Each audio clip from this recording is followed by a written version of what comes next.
नमस्कार, जोहार झारखंड देख रहे हैं आप और मैं हूं आपके साथ सोनाली सिंह।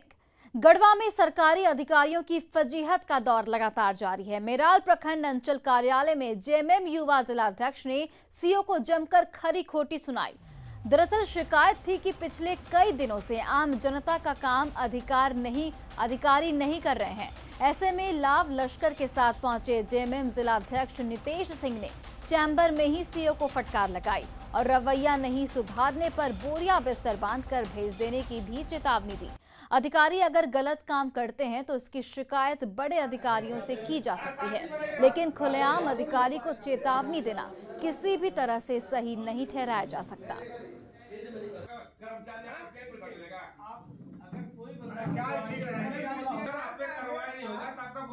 नापी नहीं सकत बाबू काय बरस लागली कोर्ट से भी नापी चार्टर आ गई बा गड्डी के मुख्यमंत्री फिर दे आ गई बस कब हमारे चल काहे अब काहे कहूं कागज पत्र की यूनिवर्सिटी की खर्ची नहीं थी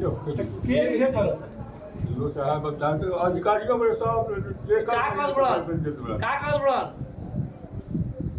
कुछ कहते नहीं खान बस इधर से उधर टरा देते बड़ा। ऐसे सरकार को बदनाम करने वाले अधिकारी हमें नहीं चाहिए। हमको अगर इस तरह का सूचना मिलता है, हम पूर्व में भी रंका एनजीओ के खिलाफ मोर्चा खोले थे कि अगर सरकार है और सरकार में भ्रष्ट अधिकारी ऐसे हैं तो हम चुप नहीं बैठेंगे कि हमारा सरकार है, हमारे सरकार की बदनामी होगी। भ्रष्ट अधिकारी को हम बोरिया भी तरह बांध के और पीटते पीटते उनके घर तक पहुंचा देंगे। हम ऐसा अधिकारी को न नौकरी में रहने कहा है, मेराल में रहने कहा, न किसी ब्लॉक में रहने कहा। और देखिए, जेएमएम युवा जिलाध्यक्ष की हरकत से कई गंभीर सवाल भी उठ रहे हैं। सवाल उठता है कि चैम्बर में घुसकर अधिकारी को हड़काना कितना सही है। जेएमएम युवा जिलाध्यक्ष को किसने दिया इसका अधिकार, और अगर शिकायत थी तो अधिकारियों को क्यों नहीं दी गई इसकी जानकारी। और गढ़वा से हमारे सहयोगी चंदन कुमार कश्यप ऑनलाइन पर जुड़ गए हैं। चंदन, देखिए, सवाल यही कि अगर अधिकारी की गलती थी तो सार्वजनिक तौर पर उसकी फजीहत करना कितना सही है। देखिए, जो मामला आ रहा है, ये मामला यह है कि जितने भी वहाँ के जो ग्रामीण आम लोग हैं, इसकी शिकायत जो जेएमएम के नेताओं से किए थे कि सीओ साहब हम लोग के काम को डिले कर रहे हैं, नहीं करते हैं, बार बार घुरा देते हैं। जिसके बाद वो जो जेएमएम के जो जिला अध्यक्ष तनवीर आलम, जेएमएम के युवा जिला अध्यक्ष जो है नितेश सिंह, वे एक कमेटी बनाकर अंचल कार्यालय में जाकर उन्हें एक आवेदन सौंपते हैं कि आखिर आप क्यों नहीं काम कर रहे हैं। इसी बीच सीओ साहब के द्वारा भी कुछ कहा गया, जिसके बाद वो लोग आग बबूला हो गए। जिसके बाद उन्होंने कहा कि आप पैसा लेकर जो काम कर रहे हैं ये ठीक नहीं है, आपको ऐसे अधिकारी को हम लोग यहाँ नहीं रहने देंगे। इसी बात को लेकर तुतु में होते होते यहाँ तक मामला आ गया। जी चंदन, इस पर कोई उचित कार्रवाई भी की जा सकती थी, बजाय फटकार लगाने के और सार्वजनिक तौर पर भीड़ में इनकी बेइज्जती करने के अलावा। देखिए इस संबंध में जब हमने जो संबंधित जो सीईओ है अंगाना सोनका, उनसे जब हमने बात किया, उनकी प्रतिक्रिया जाननी चाहिए, तो वो भी बेबस नजर आए और वो भी कार्रवाई के मूड में नहीं है। वो भी कार्रवाई के मूड में नहीं है। हालांकि जैसे जो कार्यालय में घुसकर जो जेएमएम के नेताओं के द्वारा जो इस जो किया गया है, वो कहीं से मान्य नहीं है। इन्हें इसके लिए गढ़वा के जो डीडीसी है, जो जिले के वरीय अधिकारी है, उनसे इन लोगों को शिकायत करना चाहिए था। लेकिन जो मामला अभी जो सामने आ रहा है, सीओ इसमें कुछ भी बोलने के मूड में नहीं है और न कार्रवाई करने के मूड में है। जी चलिए चंदन, बहुत बहुत धन्यवाद तमाम जानकारियों के लिए।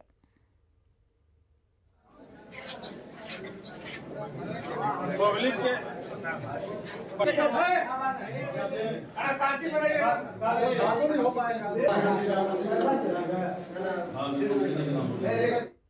राजधानी रांची के कचहरे स्थित नागा बाबा खटाल में सालों से सब्जी बेच रहे दुकानदारों की परेशानी आज खत्म होने जा रही है।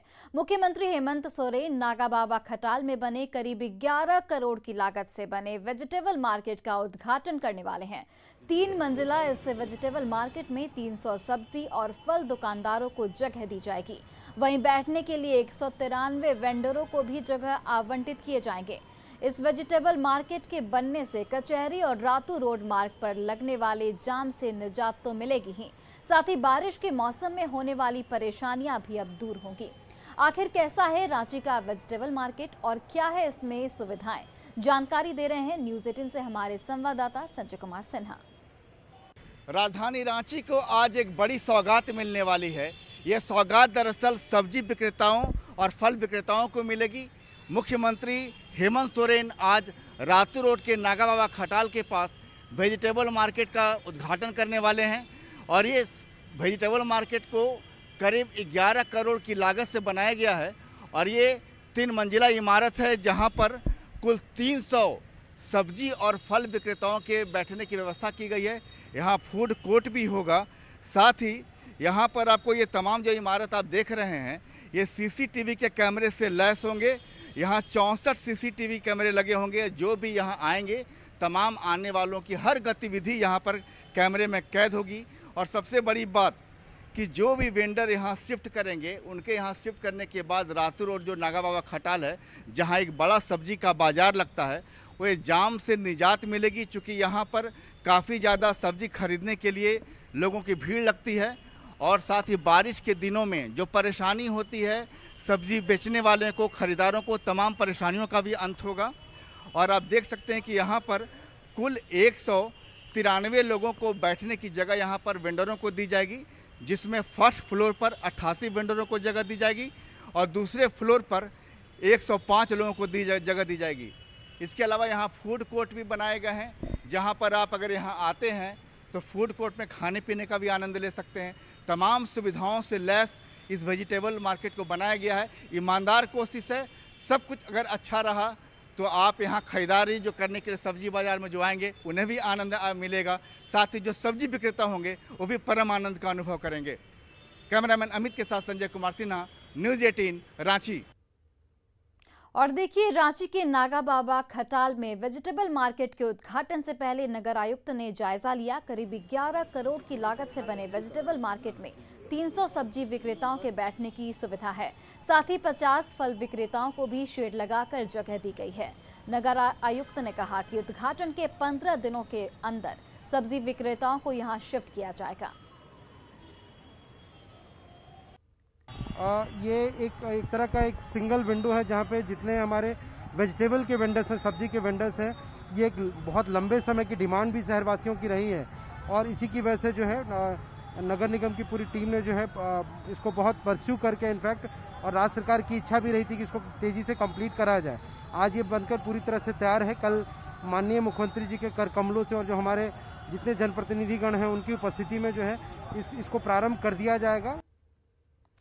वहीं देखिए, NHRM अनुबंध कर्मचारी संघ का कार्य बहिष्कार लगातार जारी है। कर्मचारियों के इस कार्य बहिष्कार से स्वास्थ्य सेवाओं से जुड़ी 50 से अधिक कार्य प्रभावित हो रही है। अनुबंध कर्मी state programme manager Jwala Prasad की बर्खास्तगी से आक्रोशित हैं। साथ ही कर्मियों ने अपने ही विभाग के अधिकारियों पर मानसिक प्रताड़ना, काम से हटा देने की धमकी देना और दुर्व्यवहार करने का आरोप लगाया है। वहीं NHRM कर्मियों को स्वास्थ्य मंत्री से नसीहत देते हुए हठ धर्मिता छोड़ने को कहा है। साथ ही चेतावनी भी दी है कि अगर वे काम पर नहीं लौटे तो नई बहाली का विकल्प खुला है। हर चीज में जो है हर चीज में आंदोलन नहीं किए जा सकते हैं और यदि कुछ ऐसी शिकायतें आ रही थी जिन शिकायतों के मद्देनज़र कुछ कार्रवाइयाँ की गई हैं, लेकिन इसके बावजूद भी जिन पे कार्रवाई हुई है वो उसकी आगे भी जांच होगी।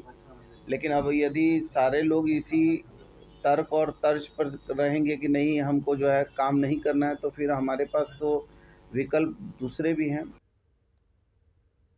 और आइए अब आपको बताते हैं कि आखिर क्या है NHRM अनुबंध कर्मियों की मांग। राज्य कार्यक्रम प्रबंधक ज्वाला प्रसाद की बर्खास्तगी वापस हो, ये कर्मियों की पहली मांग है। कर्मियों से दुर्व्यवहार और मानसिक प्रताड़ना बंद किया जाए। पब्लिक हेल्थ कैडर तत्काल प्रभाव से लागू हो और संडे, हॉलीडे और राजपत्रित अवकाश को भी लागू किया जाए।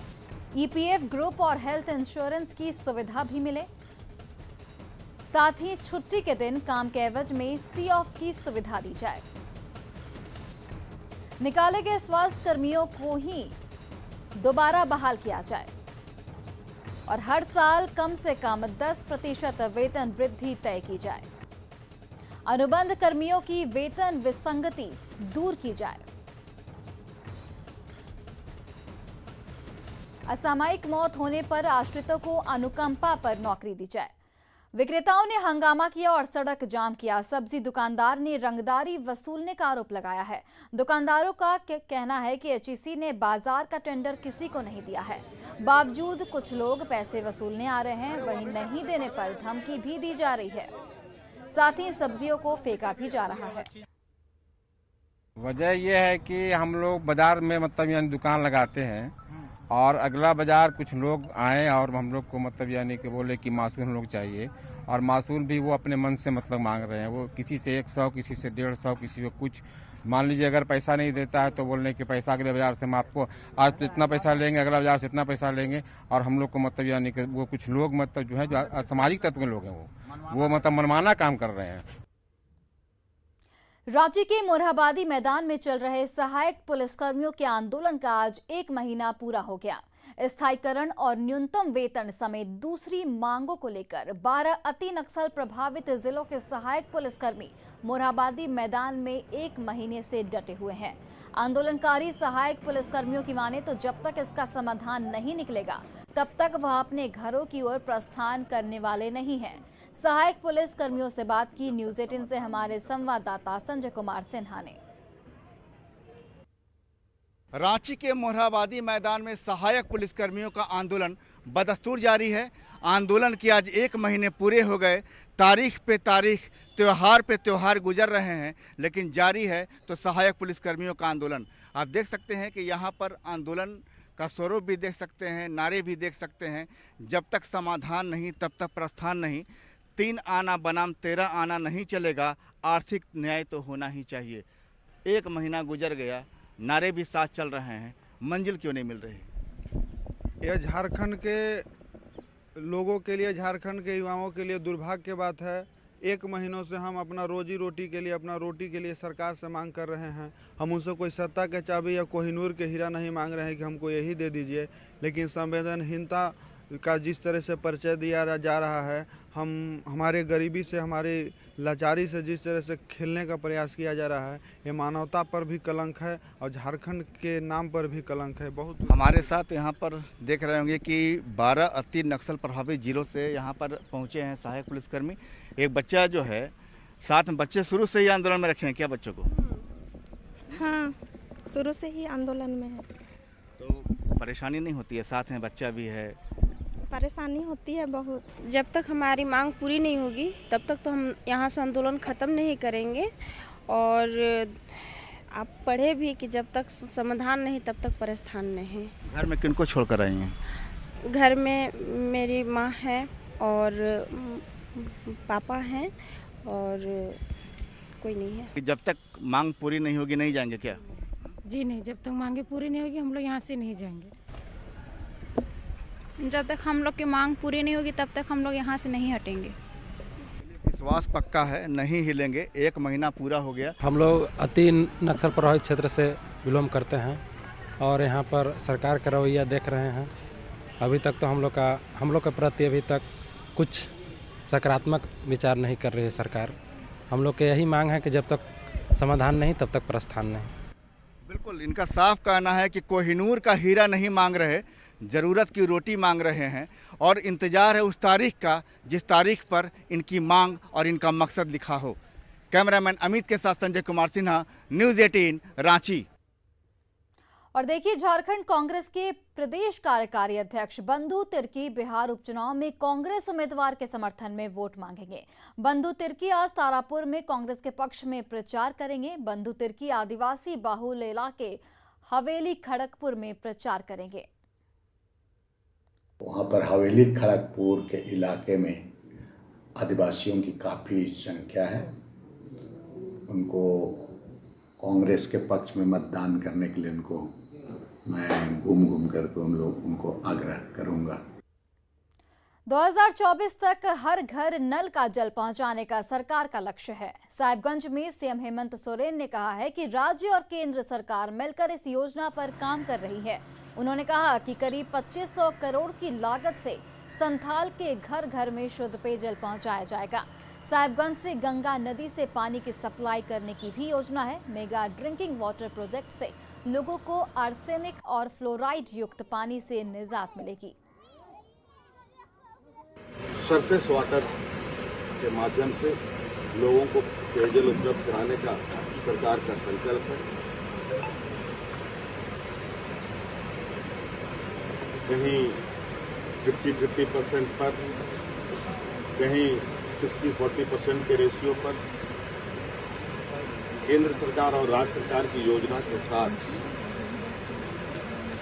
पाइपलाइन वाटर सप्लाई स्कीम बड़े पैमाने पर और चालू किया जा रहा है और लगभग एक लक्ष्य के अनुरूप 2024 तक घर घर नल पानी उपलब्ध कराने का एक मिशन मोड कार्यक्रम चल रहा है। वहीं गोड्डा के छोटी कल्याणी गांव में डायरिया अपना पांव पसार रहा है। यहां हर दूसरे घर में डायरिया के मरीज पाए गए हैं। वहीं कई लोगों की जान भी जा चुकी है। गांव में डायरिया फैलने की मुख्य वजह गंदगी को माना जा रहा है। यहां सड़क से लेकर घर के दरवाजों तक कीचड़ और गंदगी का अंबार लगा हुआ है। ग्रामीणों की माने तो सदर अस्पताल यहां से करीब 12 किलोमीटर दूर है। ऐसे में अस्पताल पहुंचने में असुविधा होने पर लोग पहले झोलाछाप डॉक्टर से इलाज करवाते हैं और फिर जब स्थिति नियंत्रित हो जाती है तब अस्पताल जाते हैं। वहीं स्वास्थ्य विभाग की टीम केवल प्रभावितों के घर तक ही पहुंच रही है। इधर सिविल सर्जन ने लोगों से सफाई बरतने की अपील की है ताकि डायरिया को किसी तरीके से रोका जा सके। भारत में साफ सफाई की समस्या एक वास्तविकता है। अब चाहे बात शहर की हो या फिर ग्रामीण क्षेत्र की। नागालैंड के पूर्वी हिस्से के एक छोटे से गांव ने इस समस्या का हल निकालने के लिए पारंपरिक तकनीकों का इस्तेमाल किया और बहुत हद तक इससे निपटने की पहल की है। वॉश के प्रमुख दिव्यांग वाघेला ने हमें बताया कि कैसे वहां के स्थानीय समुदाय एक साथ आए और पूरी तरह से स्वच्छता के इस लक्ष्य की तरफ एक साथ जुटने के साथ फाइनेंस और कनेक्टिविटी जैसी परेशानियां भी दूर की।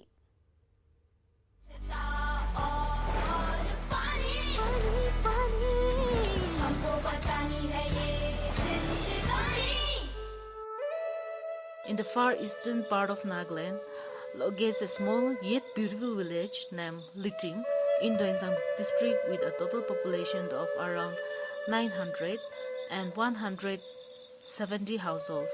The sanitation condition was very poor till 2015 in our village, and we were facing a lot of problems due to these airborne and waterborne diseases. When we started working on sanitation project, we realized that the transporting material from the plain lands to the hilly terrains was very difficult, and the cost was also very high. When we started communicating with the communities, they have come out with the idea about how they can build bamboo-based toilets, and I think it was very innovative idea. The community said, okay, whatever funds you can help us, you help us, and then the raise we will raise. And therefore, the Dada Trust came in with the support of 40%, which we use the money to buy like cement, sand, which is not available here. But then the 60% share from the community, like from each household, is like they will contribute their own labor costs. In Nagaland, the communities have a very strong social structure and institutional mechanism, which is called village council. We have started working with the village councils. We build their capacity and we help them in terms of designing the solutions. And at the same time, we also help them to understand that how the systems could be sustainable.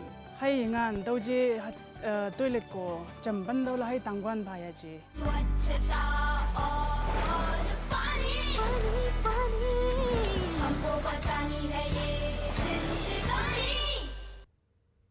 और फिलहाल इस bulletin में बस इतना ही। आप देखते रहिए news 18 Bihar Jharkhand.